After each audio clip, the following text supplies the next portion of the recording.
Hi, I read The Way I See It by Temple Grandin. It is Temple Grandin's first-hand experience with autism, as she was diagnosed with autism as a child. The book is a compilation of articles written for the Autism Asperger's Digest magazine from the year 2000 to present. The chapters in the book are all grouped into different categories, from early educational interventions, sensory issues, to behavioral issues. Autism is a developmental disorder that affects 4 different areas in the brain: language and communication, social skills, sensory systems, and behavior.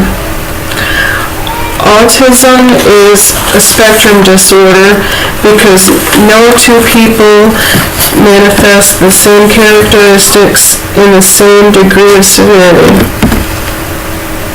It can be anywhere from a child with very mild symptoms, like Asperger's, to a child with very severe symptoms who could be nonverbal. It is said that 1 out of every 100 births, there is a child born with autism, and a child is diagnosed with autism every 21 minutes. It is 4 times more likely to occur in boys than it is with girls. And it is said that it can cost up to $5 million to take care of a person with autism during their lifetime. People don't really know quite yet what causes autism. They do know that 7% of the people that are diagnosed with autism have a major chromosome abnormality or genetic code mutation. Different symptoms of autism can include social interaction impairments. They have trouble developing relationships and making eye contact with people. They have speech and language impairments. Some might just have delayed speech, some might not have any at all. They have a lot of stereotyped and repetitive behavior. They have little interest in different objects or activities, but when they do find an object or activity they're interested in, it's usually one that they like to do repetitively.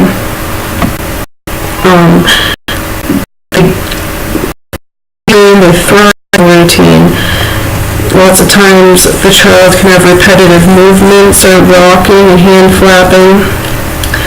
A lot of them have tantrums, self-injury. They can be very aggressive and very selective with food, which can cause nutritional problems. They also are some children that have pica, which is when they eat non-food items such as play.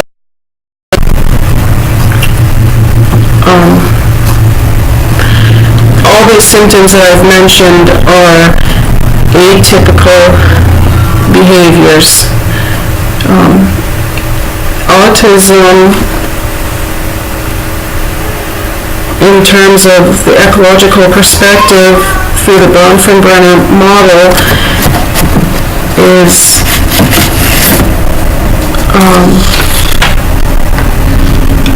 like the microsystem.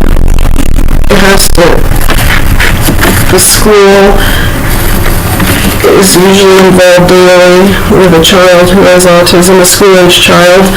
So the parents or the family will interact with the school will interact with the family. Usually the school will let the family know if the child had a rough day. They will let the school know if the mother had anything that's going on. A lot of different health services, pediatricians and stuff will be involved with the school or the family to help make a lot of their symptoms more manageable. There are many different forms of treatment, medical and non-medical treatments.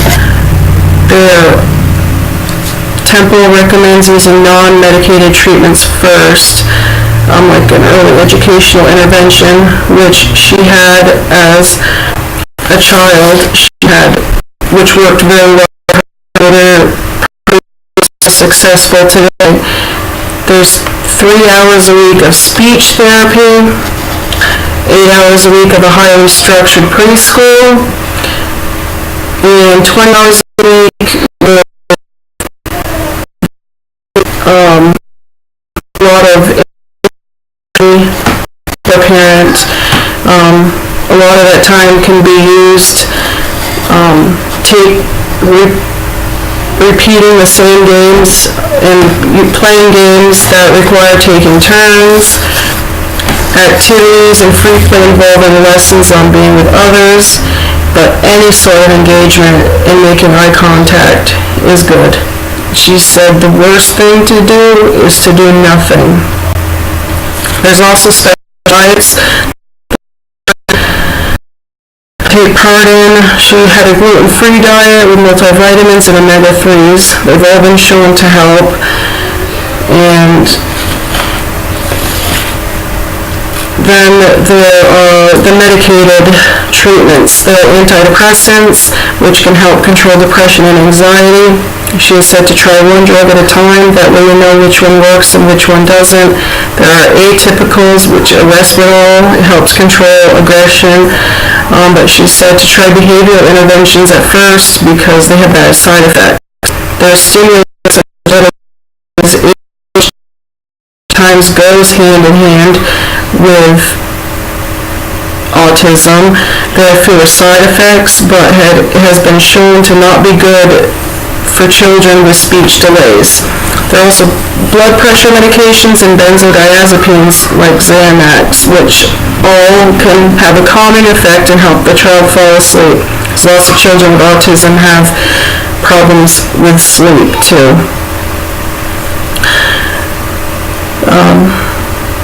There is no cure for autism, but the CDC is working on that.